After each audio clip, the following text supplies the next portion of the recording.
So, you've discovered my channel, and you're wondering who this girl is and what she's all about.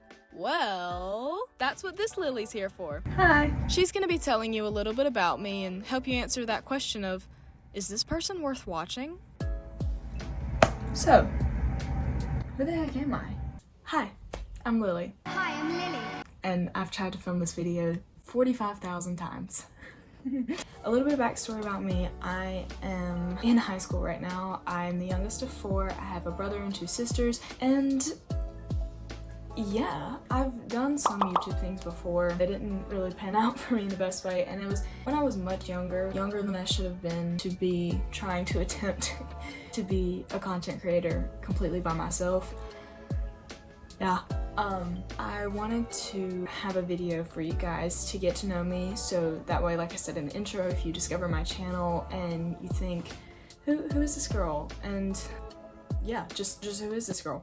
Hi, I'm Lily. Hi, I'm Lily. So I thought it would be beneficial to have something like this on my channel for you guys, so here you go. I'm gonna start off with 5 things that I love, with the number 1 thing being above anything and everything else, the Lord and Savior, Jesus Christ. God is who I put above anybody and everybody. I've been a Christian my whole life. I was raised Christian. I am being raised Christian, but I never really had a relationship with God, right? I would pray before meals and that was pretty much it. I wasn't studying my word. I wasn't praying any other time. That was my whole relationship with God. But now I have put him above anything and everything. I continue to put him above anything and everything, and I pray to him every day, whether it's before a meal or if I just want to talk to him or if I just want to update him on my day, even though he already knows exactly how it's gonna go. And I do study my word. The number 1 thing I love in this entire universe is God. The second thing I love is reading, which if you told younger me that, she would have slapped you in the face and called you crazy. When I was up until I think 3rd grade, I hated reading, and then I discovered the Geronimo Stilton series and was like, oh. Which is why I will swear up and down that if somebody says they don't like reading, it's because they're not reading the right stuff. I would have my teachers recommend books to me, or peers or anybody else recommend books to me, and I'd be like, I just don't really want to. And like I said, Geronimo Stilton came along and I was like, love that guy. And then, you know, Diary of a Wimpy Kid and Dork Diaries and Harry Potter and so on and so forth. And here we are. I'm a huge bookworm now, so love that. The 3rd thing I love is cats. I love cats so much. Anything to do with cats makes me smile. I will spend hours on the internet watching funny cat videos. I'll spend hours on YouTube, TikTok, any platform that has funny cat videos. I will sit there for hours and watch funny cat videos. I do have a cat of my own. His name is Pablo. He is the cutest thing ever in my completely objective opinion. I just love him so much. Anything, any kind of cat makes me smile, whether it's my own cat, a cat on the internet, or a cat on the street that's full of 1,000 diseases that I definitely should not be petting. I'm gonna pet it. I love fluffy cats, short hair cats. Scottish Folds are so adorable. Sphynx cats kind of creep me out. It's not a cat! I love writing. Writing is great. Call me a nerd, but I do love writing. I love the world building and getting to know characters, especially my own characters, because I can make them whatever dynamic I want. Whether it's a song, a poem, a book, I would love to author a book one day. It's not my plan to be a full-time author, but if I become a full-time author, I definitely will not be upset about that. Even essays. I do enjoy writing an essay sometimes. It really depends on the topic though. There was this one topic, it was dogs versus cats, that we used to have to write in school all the time, and I've written that essay topic so many times that I hate it. I do love a good argumentative essay. I just love to argue. I've been told I would make a great prosecution attorney. Talking about writing songs brings me to my next point. I love music so very much. I'm generally open-minded when it comes to music, so it's no wonder that I love it. Because I'm open-minded, I will listen to more music and be like, oh, this is a really good song, and then I'll go and listen to an album by that artist, and you know, it just spirals. I was going over the artists in my mega playlist with my dad the other day in the car, and it was full of so many different artists and so many different bands from so many different eras and different genres. Good instrumentals can really make a song for me, but I think my favorite part of a song is probably the lyrics. I love writing the lyrics, I love analyzing the lyrics. I'm a literature nerd, what can I say? I'm gonna call this section the favorites section. Can you guess what it's gonna be about? I'm gonna tell you all my favorite things. Everything that I list in this section is in no particular order whatsoever because I am so indecisive and cannot rank things to save my life. Because of that, I have honorable mentions for each topic. First topic in the favorite section is gonna be music because we were just talking about it. We're gonna talk about some of my favorite music artists. Taylor Swift is definitely on there. I'm a Swiftie. I've been a Swiftie since middle school. I love Taylor Swift. Call me crazy, but she's a great lyricist and an amazing vocalist. Tate McRae. I've loved Tate McRae since she was Create with Tate. I remember watching her old YouTube videos, and now watching the pop star she has become is incredible, and going from watching her old piano songs, keyboard songs, whatever you want to call them, to now being on a world tour is amazing, and I get to go to that world tour. I'm going pretty soon actually, so expect a video about that. It's probably just going to be 20 minutes of me screaming, let's be real. Joe, I really love Joe. If you don't know who Joe is, it's Joe Keery, and if you don't know who Joe Keery is, Steve Harrington. There you go. Or Gator Tillman, or Kurt Kunkel. The list goes on. I discovered Joe's music in 2020 when I started watching Stranger Things for the first time. I know, I don't know why it took me so long to start Stranger Things. We'll get to that later. I discovered the album 2020 in 2020, and I fell in love with it. I just have no words. It's a great record. And then 2 years later, Decide came out, and I fell in love with that record. It is insane to me how it took the internet 2 whole years, well, more like a year and 3/4, but to fall in love with In the Beginning, because I fell in love with it as soon as it hit my ears. Holy cow, that song is great. That entire record is great. Joe is just an amazing artist. Definitely go listen to him.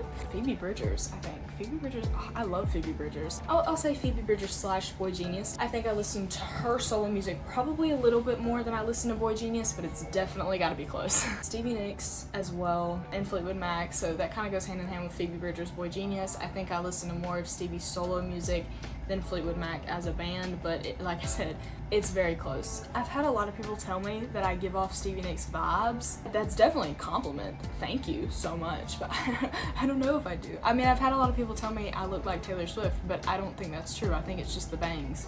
Honorable mentions for music artists: Gracie Abrams, Noah Kahan, Zach Bryan, Kate Bush, Elvis Presley, Maya Hawke, Gavin DeGraw, Lana Del Rey, Bleachers, Sabrina Carpenter, Olivia Rodrigo. I mean, a lot of people. There's so many people I love. So many bands I love too. The Cure is amazing. If you haven't listened to anything by The Cure, go listen to Just Like Heaven and then the rest of that album. Same goes for Gavin DeGraw. If you haven't listened to Chariot, go listen to Chariot right now. It is such a good record. It's hard for me to pick a few artists or bands that I love because I listen to so many different artists.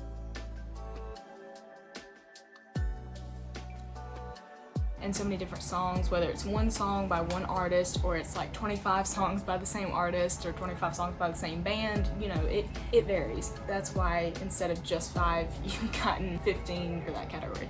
Next category is TV shows. Since we were just talking about Joe Keery, I think number 1 is gonna have to be Stranger Things. It's been a comfort show of mine since I started it in 2020, which, like I said, I don't know how it took me so long to start that show. It is amazing. I cannot accept the fact that season 5 is the last season. I have chosen peace over accepting that season 5 is the last season. The next show is gonna have to be Friends. I love Friends. It is a comfort show. Again, another comfort show of mine. I think all 5 of these shows that I'm about to say are comfort shows of mine. Yeah, these are all comfort shows of mine.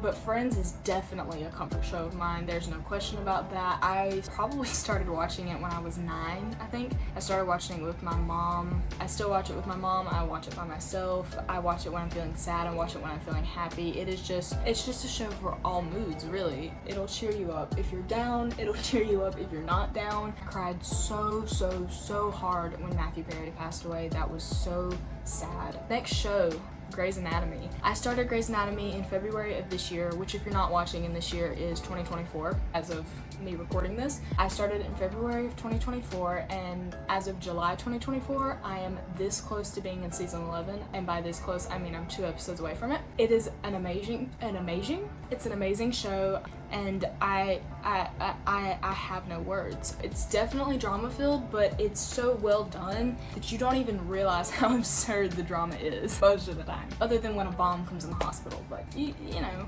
One Tree Hill, sticking with the early 2000s theme, One Tree Hill is another comfort show. My sister begged me for about a year and a half to watch it, and I finally started watching it. As I'm recording this right now, I'm recording this on my phone, and I see two One Tree Hill stickers I have on the back of my phone. I have one that's Trick and the Close Over Bros logo. My sister and I will both agree that you need to watch One Tree Hill if you haven't already. It is essential to human development. Such a good show. And the last one is Brooklyn Nine-Nine. I love that show. It's a comedy about a bunch of detectives in the 99th precinct of the NYPD Brooklyn. Actually, I don't know how those precincts work, but 99 is in Brooklyn, New York, so yeah, like I said, it's a comedy. It's kind of like Friends in the same way that it's kind of a show for all moods. If you're feeling down, it'll bring you up. If you're already up, it'll bring you more up. Andy Samberg plays the main character. Terry Crews is also in it, and that's really all I need to say to convince you to watch it. And just like Friends, I cried so hard when Andre Braugher passed away. That, again, was another sad death. I still am not over that. Or Matthew Perry's death.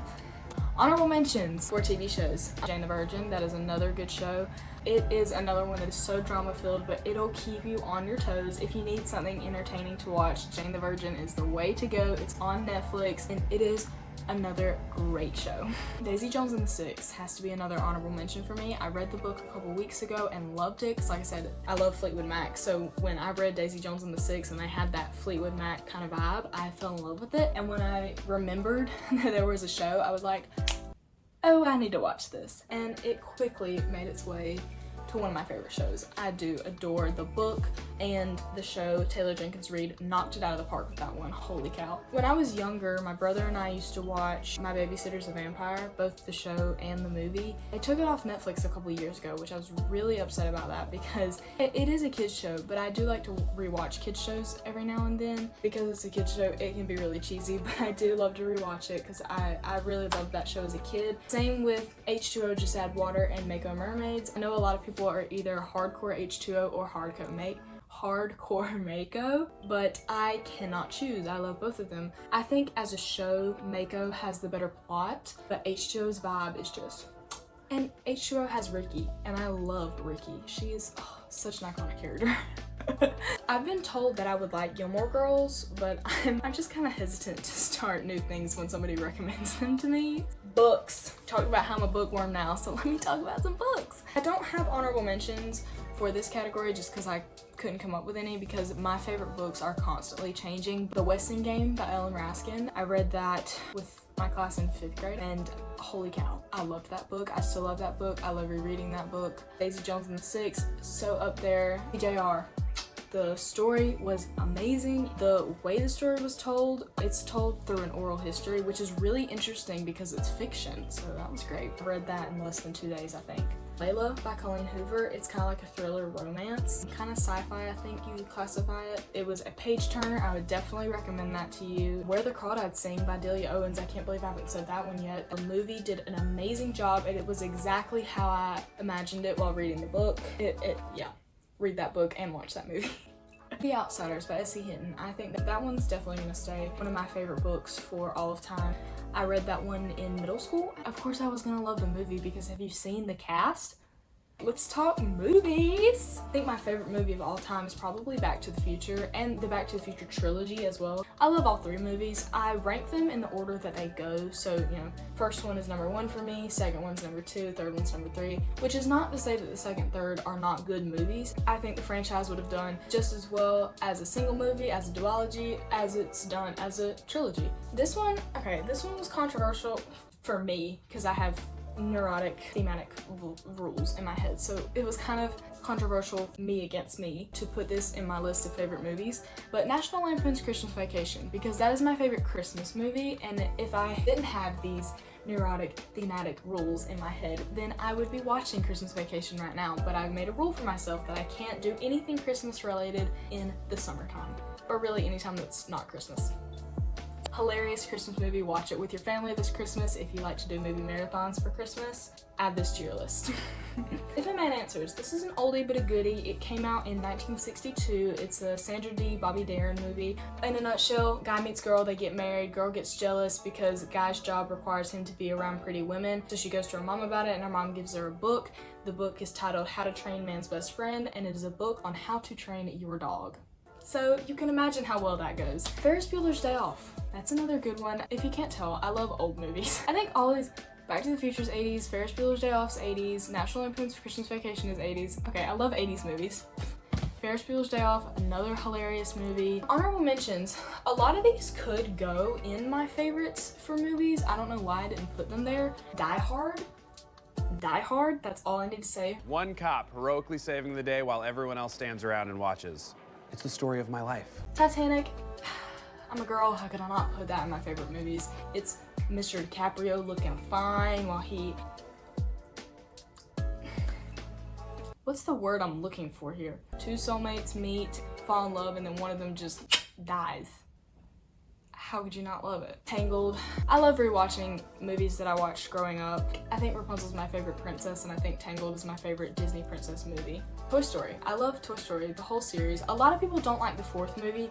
I didn't grow up on the fourth movie, so it's hard for me to rope it in with the rest of the movies. It's kind of like the Back to the Future franchise. I think if Toy Story was a standalone movie, it would have done just as well as it would have as a duology or a trilogy as it does as a series. I didn't hate the fourth movie. I will rewatch it every now and then, just not as frequently as I'll rewatch the first, second, and third movie. This one's quick. No honorable mentions here. My favorite season is summer. I love going out on the boat. I love going to the beach. I love reading on the beach. I love being in the sun. Especially as a pale person, I love getting as much color as I can, but I will lather myself in sunscreen, and a lot of my friends think I'm crazy because of that. My favorite holiday is Christmas because I love the vibe of Christmas. I love celebrating my Lord. I do love getting the gifts. I'm gonna be honest, because I'm gonna be honest on this channel with everything I do. I do love getting gifts, but that's not the reason I love Christmas. My favorite holiday is Christmas, but Halloween is a close second. I do love Halloween. So this next part is a random Q&A. When I say it's a random Q&A, I mean it's a random Q&A. I just looked on the internet for a bunch of questions, and I picked out the ones I think were the most interesting. Have you ever met a famous person?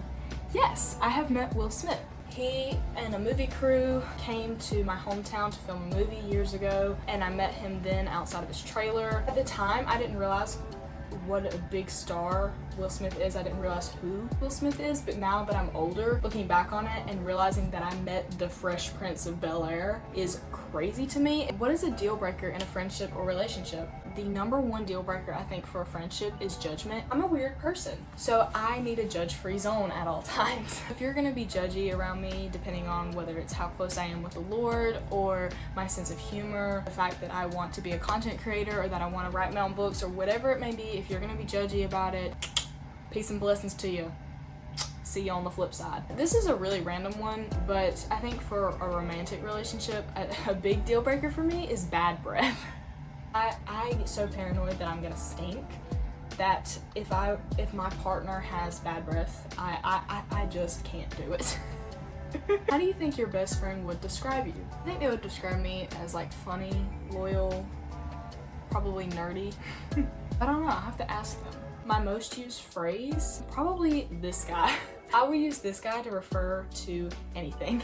Anything at all. And last but certainly not least, what kind of content can you expect from me? Great question, I'm so glad you asked. Probably mostly lifestyle content. Like I said, I'm still in high school, so there'll probably be a lot of study with me's and do homework with me's and clean my room with me's and all this kind of stuff. You can expect Bible studies and what I call Christian resets, which is not like resetting your Christianity. It's just, I think every Christian, every follower of Christ, everybody struggles with drifting from God sometimes. And it's normal because we always have the adversary attacking us, and that's one of his favorite ways to attack us is to drive us away from God. What I call a Christian reset is when you realize that you're drifting from God and you take steps to get closer to him again. So you can expect a lot of reading vlogs and wrap-ups and challenges. You can expect some songs because I am still writing songs. Like I said, it's just my way of dealing with life and I love sharing them, so expect some songs. They're probably not super duper high quality. They're definitely not going to be polished up, but it'll be a lot of acoustic stuff, so get ready for some of those. And probably some gaming content as well, which I know is really weird